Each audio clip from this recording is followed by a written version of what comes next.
या देवी सर्वभूतेषु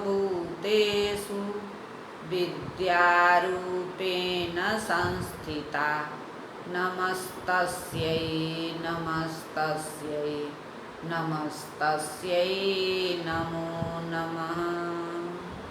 नमस्कार, मैं काव्य कुमारी, सहायक प्राध्यापक साहित्य, जूथालाल संस्कृत महाविद्यालय, मझौलिया, पश्चिम चंपारण।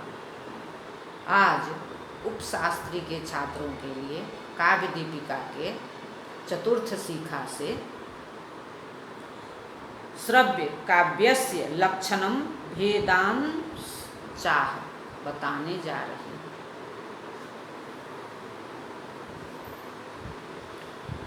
श्रव्यं श्रोतव्यमात्रं तत् त्रिविधं परिकीर्तितं पद्यं गद्यं च मिश्रं च पद्यं चतुष्पदी मतं जातिर्वृत्तमिति द्वेषा जातिर्मात्रा कृतेन तत् वृत्तमक्षरं ख्यातं वृत्तमक्षर संख्यातं पद्ये नैकेन मुक्तकम्। श्रव्य काव्य का लक्षण और भेद निरूपण। इस प्रकार दृश्य काव्य का निरूपण करने के बाद अब श्रव्य काव्य का निरूपण करते हैं।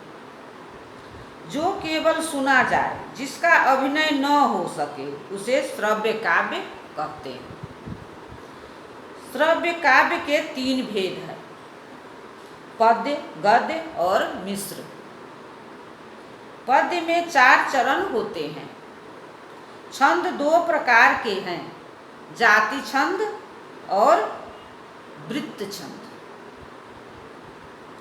जहाँ मात्रा की गणना होती है उसे जाति कहते हैं। अक्षरों की गणना से निर्मित होने वाले छंदों को वृत्त कहते हैं। दूसरे पदों या जहाँ संबंध न हो उस पद्य को मुक्तक कहते हैं। 2 पदों में परस्पर संबंध रहने पर उन्हें युग्मक कहते हैं। 3 पदों के सम्मिलित स्वरूप को विशेषक कहते हैं।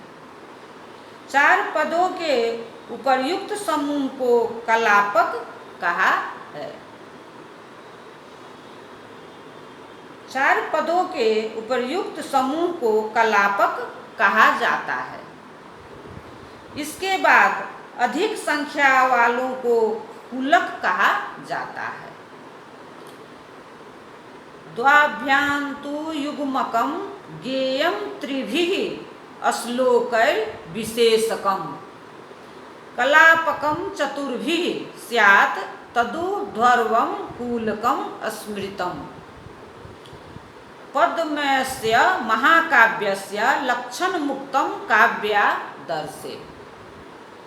सर्गबन्धो महाकाव्य मुच्यते तस्य लक्षणम् आशीर्णव क्रिया वस्तु निर्देशो वापि तन्मुखम् इतिहास कथोद्भूत मीतरद वा सदाश्रयम् चतुर्वर्गं फलोपेतं चतुरोदात्त नायकम्। महाकाव्यों की रचना सर्गों में की जाती है। आशीर्वाद, नमस्कार और कथा निर्देश से उसका आरंभ होता है। इतिहास प्रसिद्ध प्राचीन घटनाक्रम को लेकर या अन्य किसी सुंदर आधार को लेकर महाकाव्य की रचना करनी चाहिए। महाकाव्य में उन साधनों का उपयोग करना चाहिए जिनके चतुर्वर्ग पुरुषार्थ चतुष्ट धर्म, अर्थ, काम एवं मोक्ष की प्राप्ति हो सके।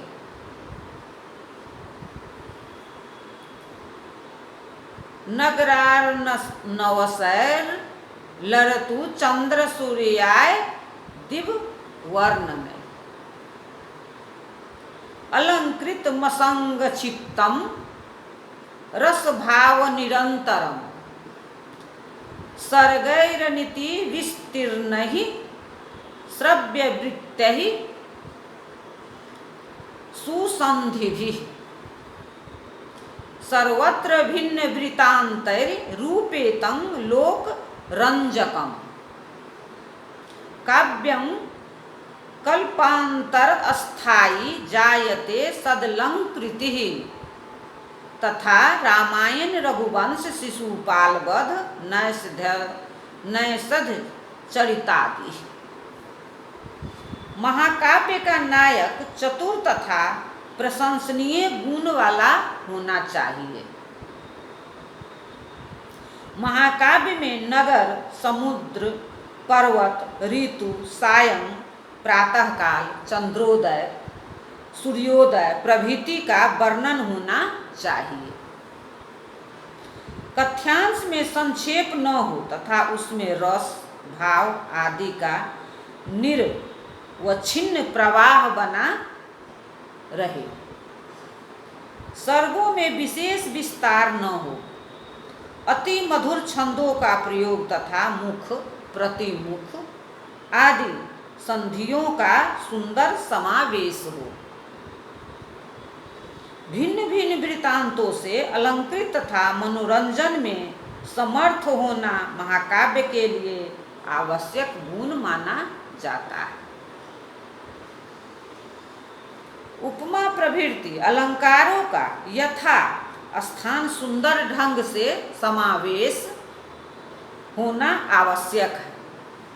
इन विशिष्ट विशेषताओं से संपन्न काव्य अस्थायी होते हैं तथा युगों तक उनकी महत्ता बनी रहती है, जैसे रामायण, रघुवंश, शिशुपाल वध, किरातार्जुनीय, नैषधीय चरित आदि।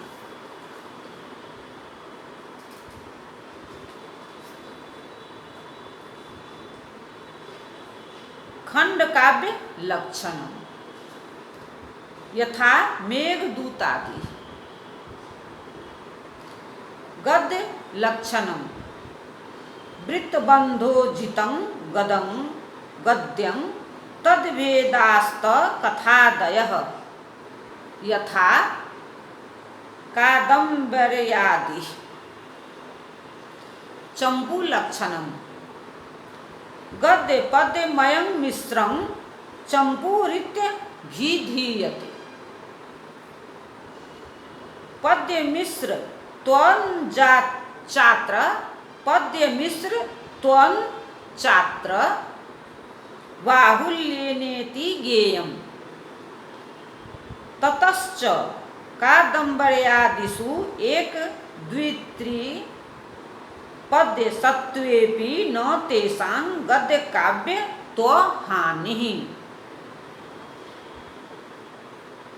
महाकाव्य के एक देशात्मक वर्णन का अनुसरण करने वाला काव्य खंड काव्य का कहा जाता है, जैसे मेघदूत आदि। छंदों के प्रतिबंध से मुक्त छंदोविहीन काव्य को गद्य काव्य कहते हैं। इसके भी कथा, आख्यायिका आदि अनेक भेद होते हैं, जैसे कादम्बरी, दस कुमार चरित आदि। गद्य पद्य मिश्रित काव्य को चंपू कहते हैं। चंपू में पद्य का आधिक्य रहता है, इसलिए कादम्बरी में 2-4 पद्य रहने पर भी उसे चंपू नहीं कह सकते। धन्यवाद।